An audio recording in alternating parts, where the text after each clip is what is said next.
okhona ekhaya.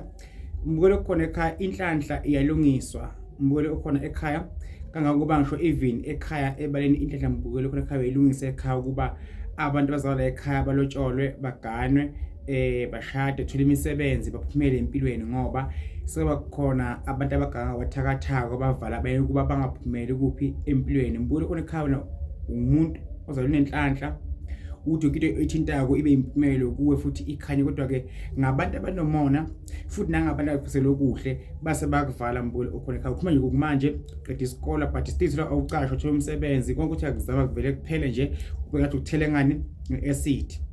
Akekho nje umuntu othi mayebheka wena abuka kuqabane ukulobola, akekho umuntu mayebheka ikhalekeni acanga ukuthi ngabe uyalivusa ikhalekeni ahamba ogana khona ngoba mbukelo khona ekhaya inhlanhla iyakwazi ukudosa into elekudeni ibeke la eduzane nembukelo okhona ekhaya ukuthi athi umuntu ngicanga ukuthi ngikhokhele inkomo ngikwenza unkosikazi nazi enginazo kuyinhlanhla lokho mbukelo okhona ekhaya ukuthi umuntu ezimini ngifisa kokugana ekhaya kini mvusa umuntu ekhaya kini, although ngubona ukuthi umuzi owako ongenalutho but ngiyafisa ukuthi ngumele nento ungondle engikucela kuwe kube kuphela ngangibukisi ngabantu ngingangeze ngicine ngifila down, although ngazi ukuthi makhamba isikhathi azoba khona ama-challenge empilweni.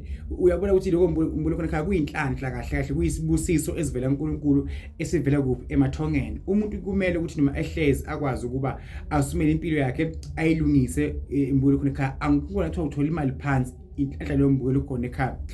Into ezinhle nje ziwele kuwe ezidlalele kuwe futhi ayithi konke nje kuwe intembi, konke nje kuwe intembi mbukelo khona ekhaya. So ke inhlanhla uyayilungisa uyiqondise uyilungise kuze iphumele kahle ibe right.